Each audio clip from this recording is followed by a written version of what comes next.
Hey folks, thanks for stopping by the channel today.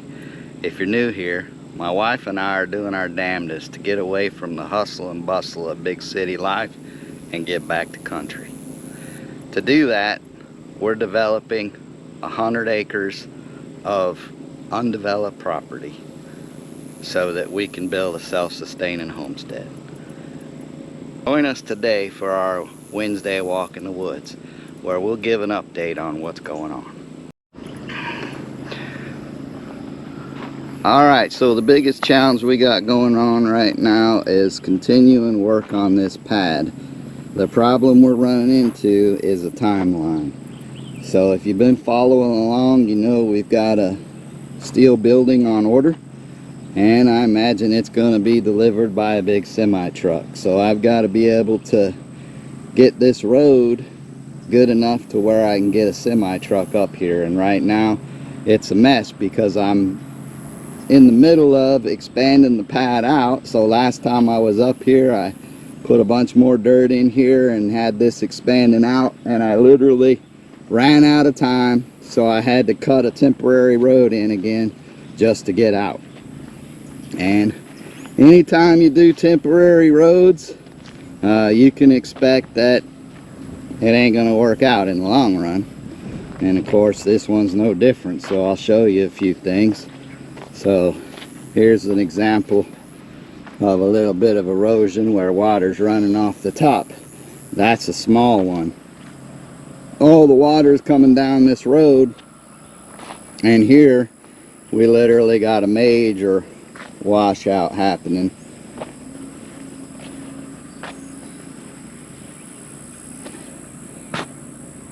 So you can see the whole side of the road here is caving away. But that was to be expected because this was just temporary. Of course, you can see my tire tracks here where I come up and down the road, and I make sure to stay way over all the way that I can. You can see the tire tracks over there pretty much right on the edge. So that's only about, oh, I don't know, a foot, 2 feet the most away from that edge. And you can look here, that edge is not stable at all. So this has got to be fixed, and in order to fix it, I got to move a lot more dirt. So the goal is to bring this edge out further and you know, widen this road out so that you don't have to drive on the edge. And then we'll taper it off, pack it in and everything, and hopefully that'll take care of the erosion. But the other thing we got going on, and you can see over here, is another big pocket of erosion where water's running down off the top. But the goal actually is to bring this road up even with the top, because I want the road to come down over here and join, so you can come from both ways. But the reason is because the shop is going to have a set of drive-through doors. And so on the far end over on this end, I want to be able to drive in one end of the shop and out the other end, which means I need to really connect to the road. So of course the real idea is in the future I hope to have a bass boat again, and be able to hook my boat up to my truck, pull it into the shop, close the doors, and be ready to go. So in the morning time I don't have to worry about hooking up or anything. I just open the door and pull on out and head down the road to go catch some fish. You know, I mean, that's just thinking ahead, right? I'm sure it'll come in handy for other uses, but hell, in my mind that's as good as any. Anyway, so we got to bring this dirt down here and join this road. And then what we also have to do is be able to taper this hill off to get the slope to where it's not so dang steep that you can't get anything up it. Because once we start pouring that slab, you know, we're going to have probably 10 or so cement trucks that are going to have to come in and get up this hill. So this has to be a solid road. It can't just be a, you know, little makeshift thing. So that's the big project that I've got to get finished. Unfortunately, I've got a few broken machines that I'm trying to get fixed, and we had a bunch of rain, so the dirt was really too wet to be moving anyway. So I needed that dirt to dry up a little bit, which we're about there now. It's 97, going to be 97 again today. Was yesterday. I think we got a couple more days in 97, so that's definitely going to dry the dirt up. Now I just got to get the work done so that the machines are ready to go and I can start moving some dirt again. The other problem is we're starting to run out of dirt of where I've been taking it from, cutting it off the top of the hill. I can only cut so much off before I'm like, yeah, that's enough.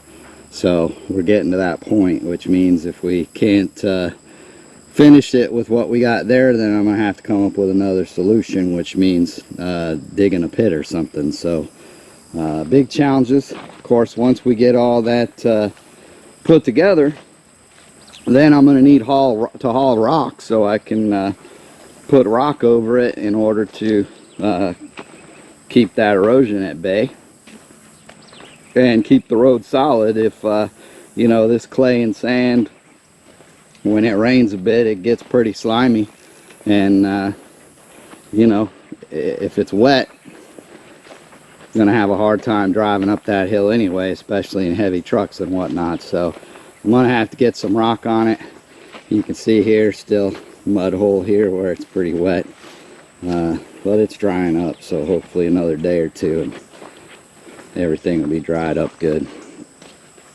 And then we'll have you know, 5-6 days before the next rain's due, so hopefully we can get it done in that time frame, or at least put a serious dent in it. I don't know when the trucks are coming, when we're going to get delivery of the shop. That's the big challenge, is being able to get a semi truck with a long trailer, I assume a 53-foot trailer, and a good load on it.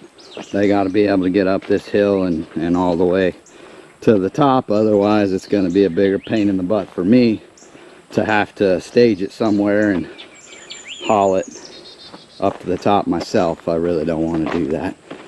So we got to get all this done. So if we look here, this is our main road, and if you've been following along, we've been working on this thing for literally years.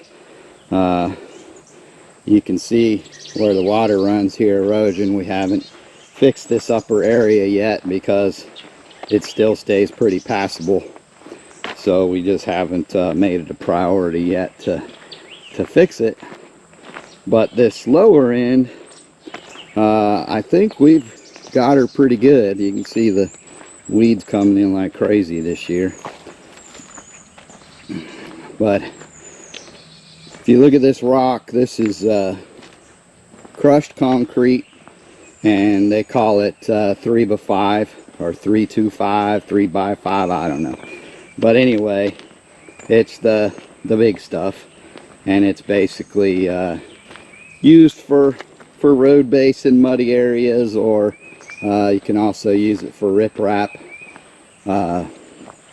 you know, putting in areas where there's high water flow to stop erosion and all that. So the bottom line is this road seems to be holding up very well. I don't know how many months it's been since we put this in, but it was done before all the rain, so you know, we've basically tested it pretty well. If we look along the edge, you can see where the there you can see the erosion where the water's coming off of the road, but the road itself is holding up just fine. Now I'm thinking about dumping some more rock and widen this out. I think right now I've got it right about 12 feet, but maybe I'd like to go wider. I obviously have plenty of room, and you know, the way we've got it set up is all the water flows to this ditch, and you can see it's eroding this ditch away pretty good. Now eventually we'll dump some real big rock in there, We just are going to pick that up out of our field of rocks, and we'll start dumping it in there to stop that erosion and create more of a creek bed where that water can just flow over no problem without tearing everything up. So here's an example. We put these rocks in here and made this cross ditch to let some of the water run off, and seems to be working. Now the other challenge is that this is a sharp turn, so unfortunately where we've got this road built, it kind of parallels where the front gate is, so it's no big deal when you're driving the motorhome or pickup truck or whatever. I've got two 12-foot gates on there, so 24 foot of opening, and for something, you know, shorter, not a problem to pull in and make that turn without hitting anything. However, I'm worried that when you get a big semi truck with a 53-foot trailer behind it, I don't know that that's enough space for them to get in and not hit the gates or anything else. So I've got to figure that out. I got to come up with a plan of how we're going to do that. What I'm thinking is to remove a bunch of this dirt here and actually get a bigger gate and reposition that gate, maybe set it back.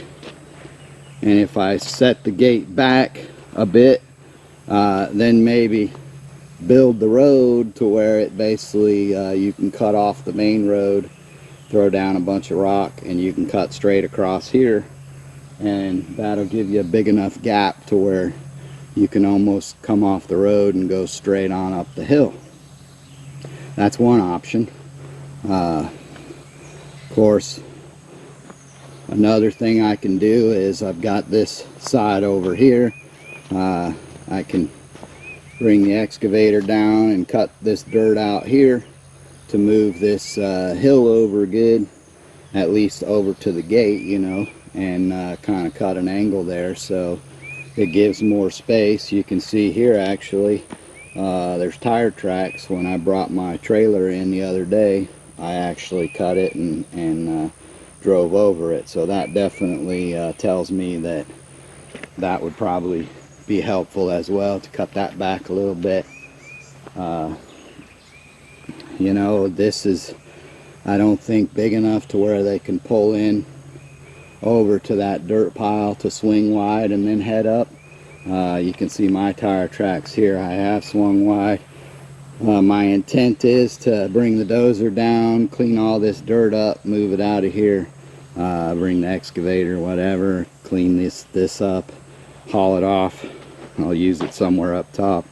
This really isn't good for road building because it's mostly sand, it's topsoil. But I need to get it out of here. The problem is that when it rains a lot, this gets pretty soft in here. So I think it would take a lot of rock.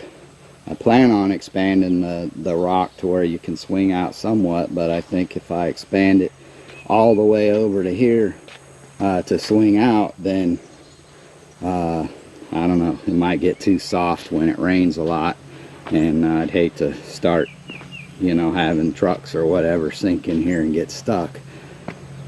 And then the other thing is, you know, is it big enough when you're talking about a 53-foot trailer behind it? And of course, when you get over here, if you get too close to the edge, that edge could collapse and you could end up in that ditch, and that would be a disaster. Last thing I want to be doing is working to pull out a truck that gets stuck in here, so don't want to deal with any of that. And then of course, if you make that swing, you still got to cut back over in order to make the road before this ditch. Or I could put some rock on top of this ditch and, you know, make it passable, so that if you drive over this, I mean, it is pretty solid, you could drive over it, I guess. And then widen the road out here so that it gives a swing area, so that you can swing in and make that turn. I don't know, those are some different ideas. let me know if y'all got any ideas. Put them in the comments, whatever. Feel free to send me an email or whatever. The emails should be listed on the Facebook site. Anyway, yeah, those are my ideas. I just don't know what I want to do yet, but I do know that I got to do something, and I probably am on a limited timeline. I mean, they said September, October for delivery. I know they've got everything from me they need, and they should be near manufacturing, if not already started on it. So it's just a matter of how long it takes them to put it together and then get it shipped. Hopefully I'll get a good heads up from them when that happens. But you know, we're about a week out from the end of August, so not a lot of time to get this done. Maybe if I'm lucky I got a month, you know, but I need to be prepared regardless.